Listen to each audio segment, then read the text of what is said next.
noir choisit une femme noire, ce n'est jamais neutre. Ce n'est pas juste une histoire de peau, c'est une histoire de poids, d'héritage, de blessures et de guerres invisibles.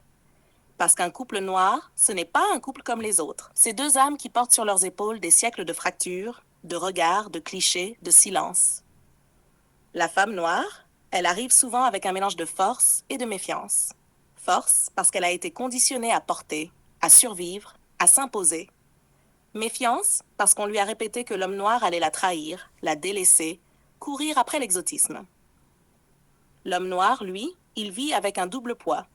Un, on attend de lui qu'il soit le roc, l'animal viril, le guerrier indestructible. Deux, mais on l'a aussi fragilisé, humilié, réduit à un rôle de consommateur de chair et de plaisir. Alors quand il choisit une femme noire, il choisit de s'affronter lui-même, parce qu'il ne peut pas juste être l'amant, il doit être le témoin de son histoire et le protecteur de son miroir. Mais voilà le problème.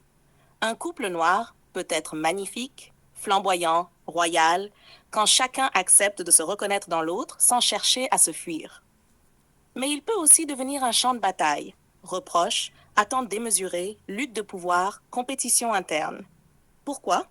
Parce que beaucoup de femmes noires reprochent à l'homme noir d'être absent et beaucoup d'hommes noirs reprochent à la femme noire d'être dure, castratrice, impossible à satisfaire. C'est la vérité que personne ne dit, mais que tout le monde vit. Un couple noir équilibré, c'est rare, parce qu'il faut une lucidité brutale. L'homme doit assumer son rôle de leader, pas juste en parole, mais en discipline et en vision. La femme doit accepter de baisser les armes, de redevenir féminine, pas pour se soumettre, mais pour respirer. Et si ça ne se fait pas, alors c'est la guerre froide dans le salon, les cris derrière les portes, les larmes la nuit, et au final, la séparation. Beaucoup d'hommes noirs finissent par se dire « trop compliqué ». Et beaucoup de femmes noires finissent par dire « ils ne savent pas aimer ». Mais ceux qui tiennent, ceux qui construisent, ils deviennent un modèle que les autres ne peuvent pas atteindre.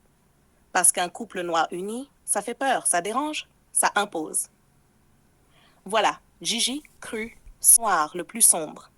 Un homme né en Afrique, qui a traversé l'humiliation du départ, et une femme noire, totalement occidentalisée, formatée, déracinée.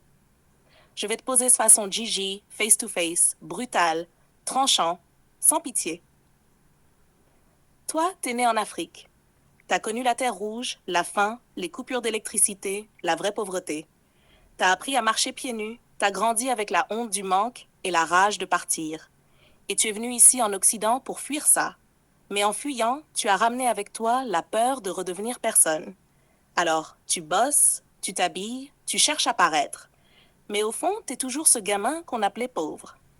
Et toi, la femme noire occidentalisée, toi, t'as grandi dans le confort relatif, mais avec la haine dans le cœur. On t'a dit, sois indépendante, ne fais confiance à aucun homme, protège-toi. Tu as absorbé tout le féminisme blanc, mais tu sais qu'il n'est pas fait pour toi. Parce que toi, t'as pas les mêmes cartes. T'as le même visage que ta mère qui a souffert. Tu veux dominer, contrôler, exister par la force. Alors, quand vous vous mettez ensemble, c'est une bombe. Lui veut une femme qui apaise. Mais toi, tu n'apaises jamais. Tu questionnes, tu juges, tu compares.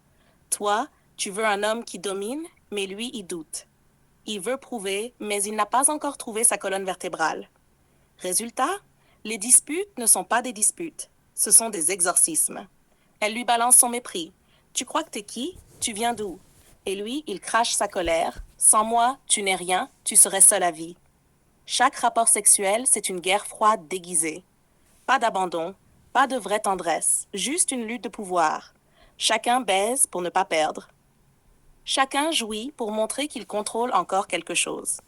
Le pire, c'est que vous vous aimez, mais vous vous aimez mal. Vous vous aimez avec vos blessures, vos rancunes, vos fantômes. Et comme vous ne savez pas guérir, vous vous détruisez, lentement, jour après jour. Et au fond, vous le savez tous les deux. Si ça continue, il ne restera plus rien.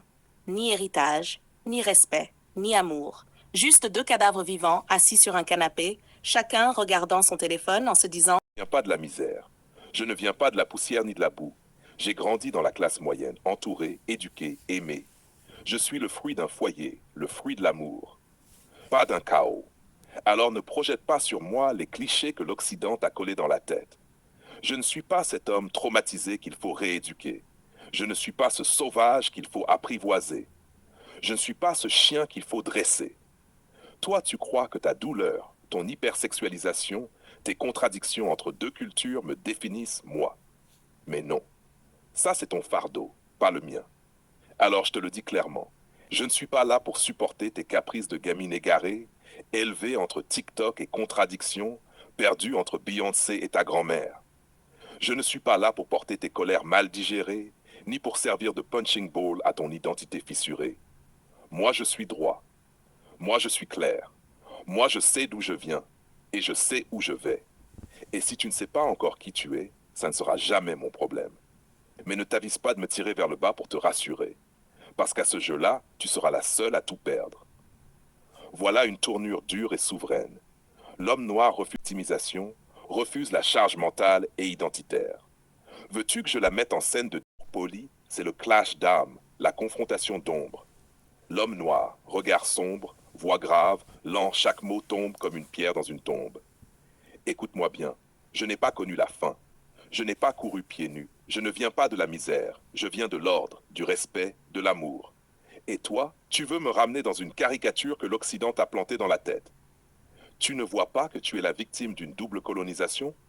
Ton corps, colonisé par les fantasmes. Ton esprit, colonisé par les slogans. Tu t'agites entre féminisme blanc et sexualisation de masse et tu oses appeler ça une identité? Non. Ce que tu vis, c'est de la confusion. Tu te crois forte, mais tu es juste épuisée à force de jouer deux rôles. La guerrière que personne ne peut dompter et la petite fille qui veut encore être aimée. Moi, je suis le fruit de l'amour, et toi, tu es le produit de la fracture. Tu crois m'impressionner avec tes caprices, tes humeurs, ton masque d'indépendante? Non.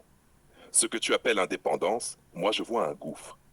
Une gamine en manque de père qui se venge sur tout homme noir qu'elle croise. Et je vais te dire cru brute. Je n'ai pas à avaler ton poison pour prouver que je t'aime. Je n'ai pas à supporter tes crises pour t'apaiser.